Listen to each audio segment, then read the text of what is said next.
Hello, I'm Kerry-Ann Hargreaves of H2 Consultancy, and welcome back to this week's video interview, where once again I am really pleased to welcome back Alan Curtis, who is a leader in business and someone you might recognise from a previous video on this channel. So welcome, Alan. Thank you for joining us again. Okay, I'm good to see you again. Yeah, good to see you again. One day we might do this face to face. That'd be nice. It would, wouldn't it? Yeah, it would be nice.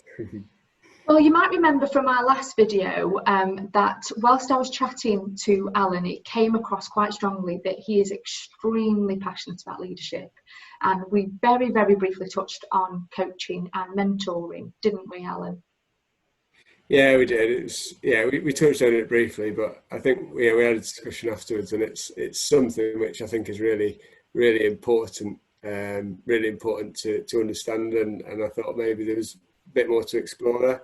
Oh, absolutely, I agree, and I'm glad that we are, because I think maybe more so now than any time, but I think it's important forever within business. But mentoring, coaching, which there are distinctions, I'm going to let you to introduce that in a second, but I think now is quite an important time for businesses not to let go of the mentoring and the coaching element of their people. Would you agree? Yeah, I do. I really do agree, and I think I've really seen over the last probably 5 years of my career the value of mentoring and coaching, and probably before then I'd not really seen it, and maybe that was because I'd not been exposed to it as much. But having seen the value, I can't get away from it, and I'm obsessed by it. A good obsession to have.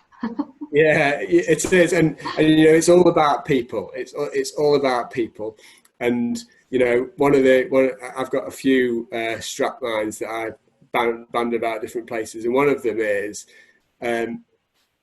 mentor and coach others, but also be mentored and coach yourself. Yeah. And there is so much value in it for everybody at any stage in their career.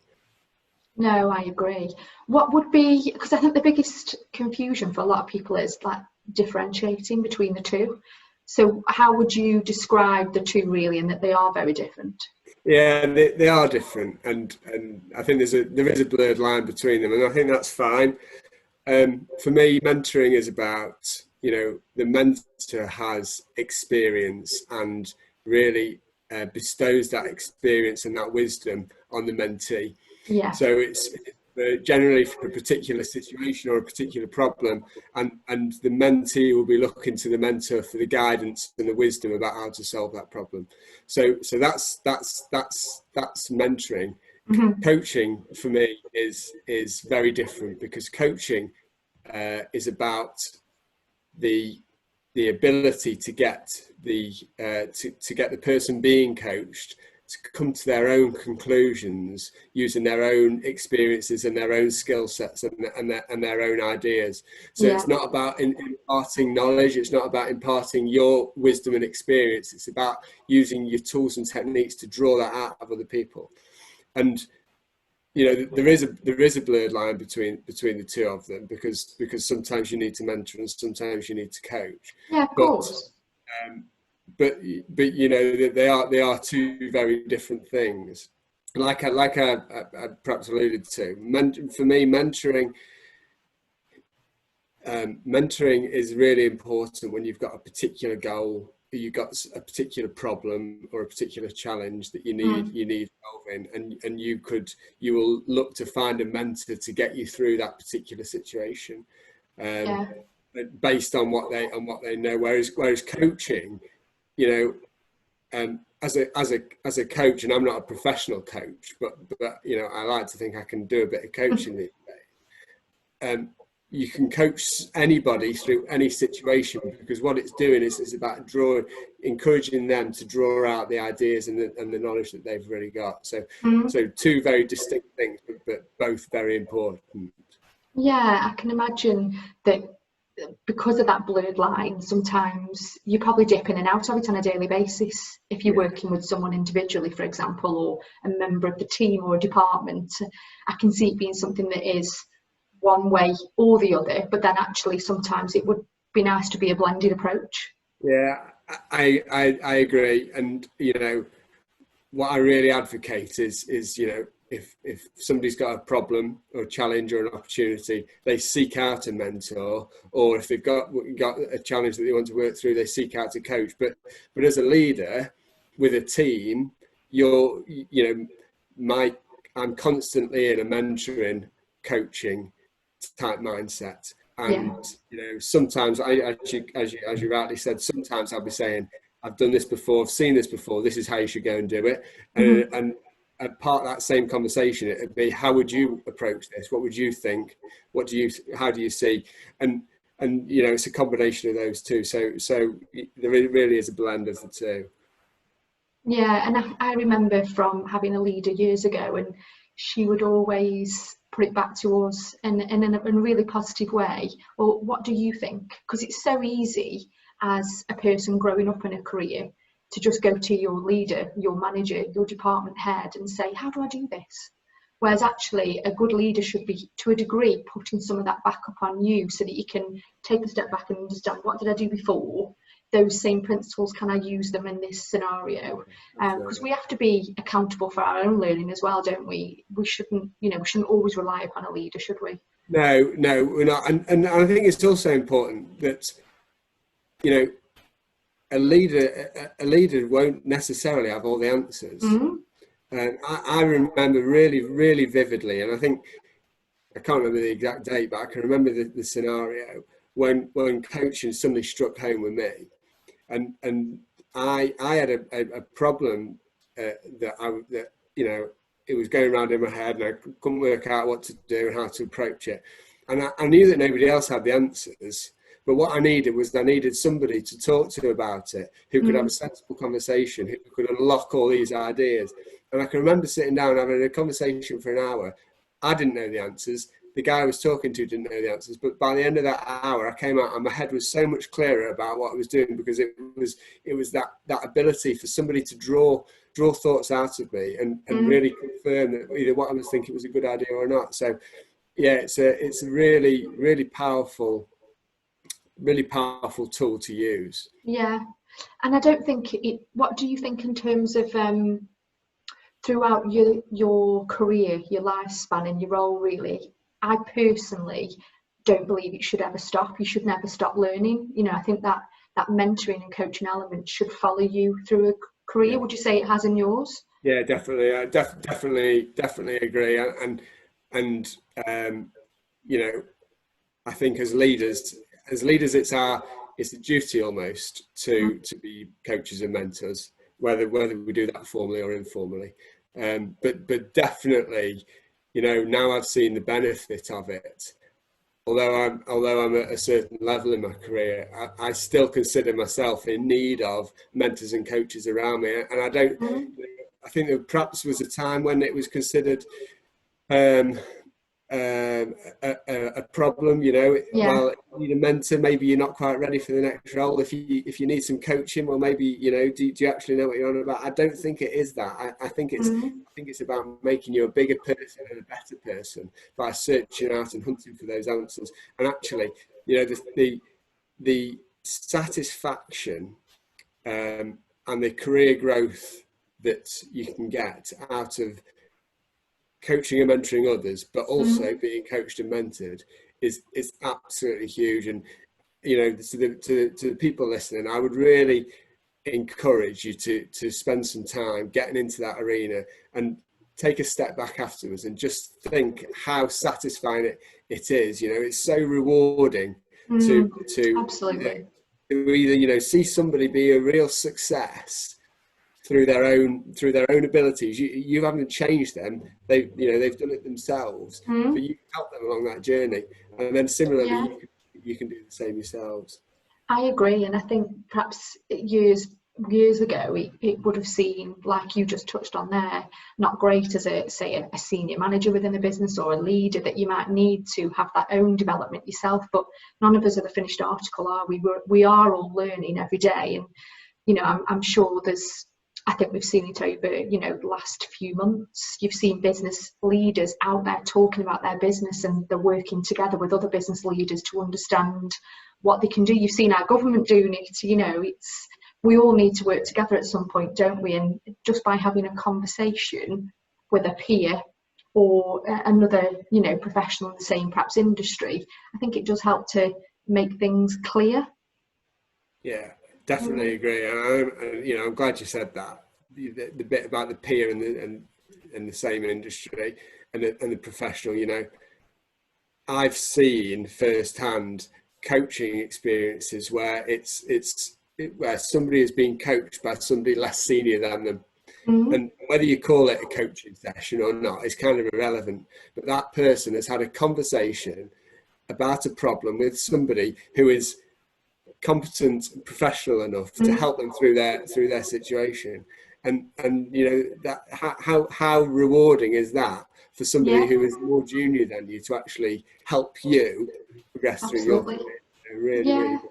No, I agree. I don't think there needs to be. There doesn't need to be a limit, does there, on education and learning? Ultimately, we should be here to pull together to get to the end result. Ultimately, because I think in the basic terms, kind of coaching is generally around performance, isn't it? And mentoring is around development. And I kind of like that, really, that they do have separate angles, but that you can pull them together. And it doesn't need to stop depending upon what point in your career you're at. I think if we all admitted that we need to continue to develop, I think the working environment would be a better place. Yeah, I completely agree. I really do agree. And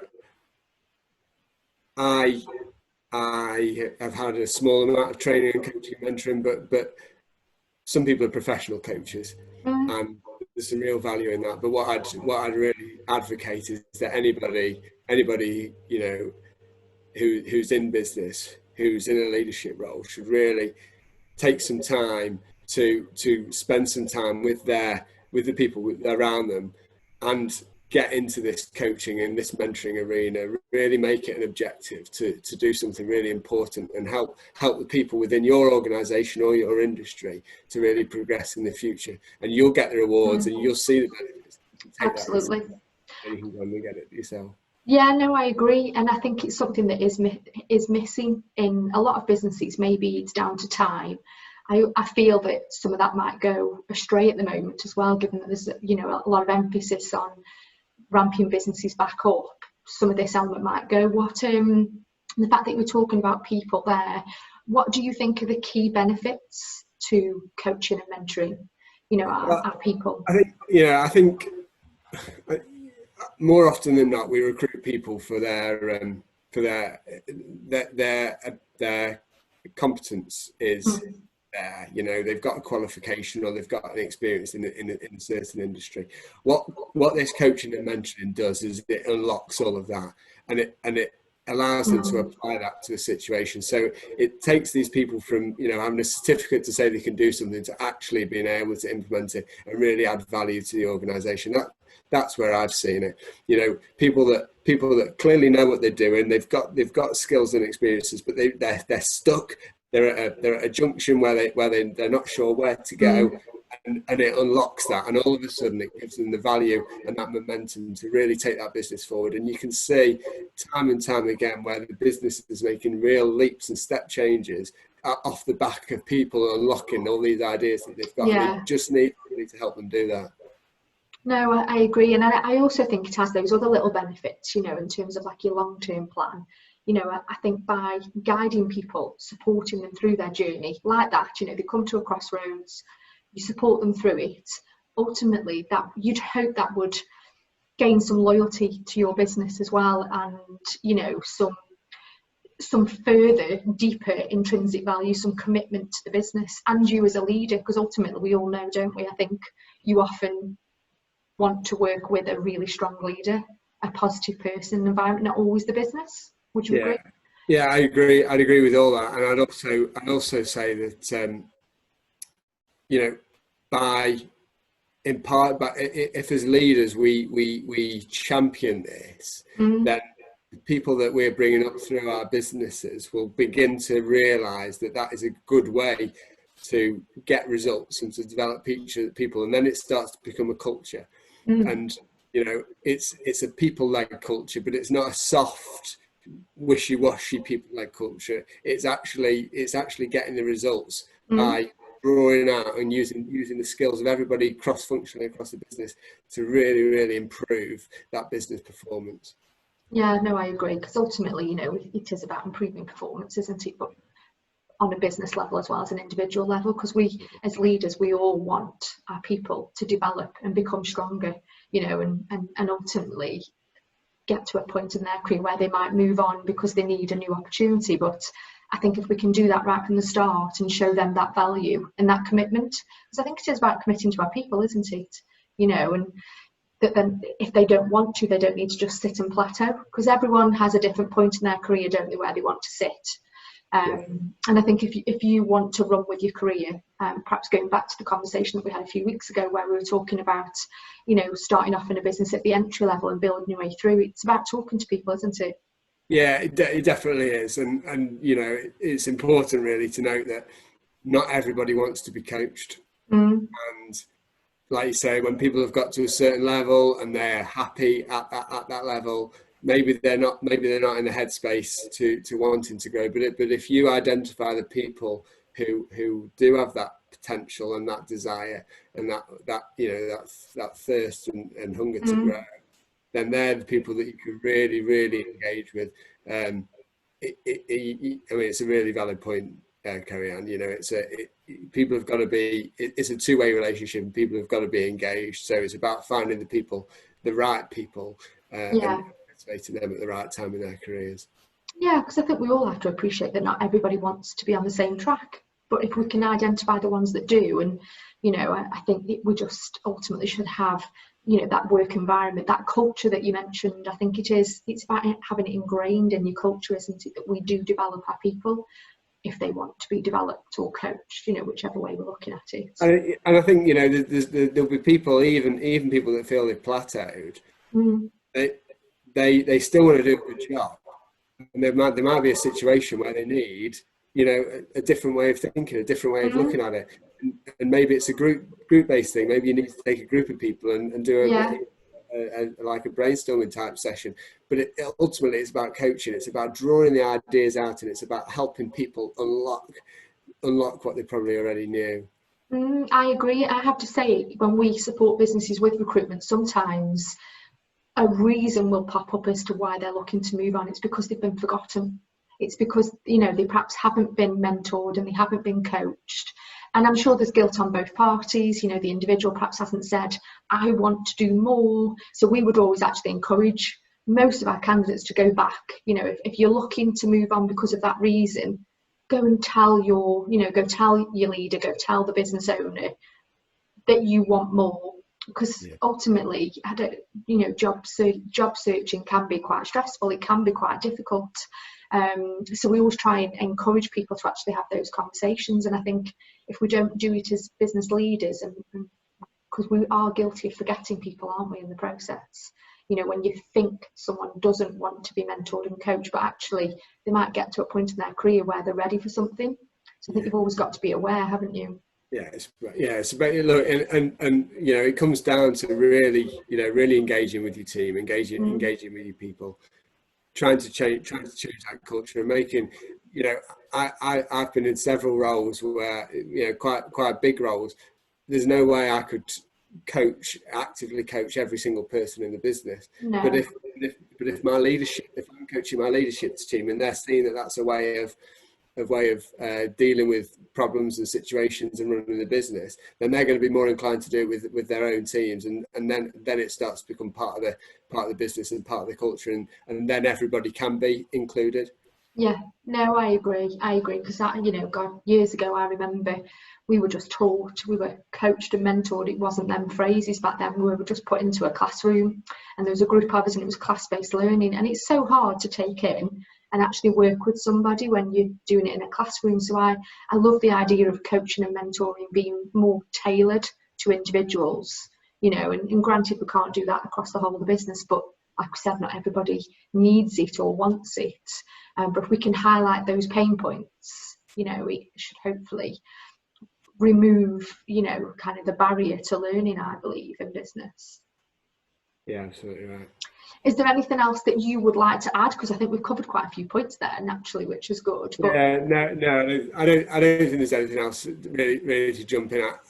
I just wanted to get across, from my perspective, from my experience, the fact that the coaching and mentoring are different things, but they can combine. But the value they can give both to you personally and to everybody else and to the business is just phenomenal. And I really advocate it, and I think it's such an important thing. And as leaders, I believe that we're almost it's a duty of ours to take up the mantle and really inspire others with this leadership and mentoring and coaching. So that's just really what I wanted to get across. Oh, lovely. So thank you, Alan. It's been really lovely having a chat to you. I kind of feel like this could be a recurring thing. Every month we could be talking about a different subject. Yeah. But so yes, that's Alan's viewpoints on coaching and mentoring, and a few of mine added in there which I didn't expect. So thank you very much for joining us, and I shall look forward to the next conversation.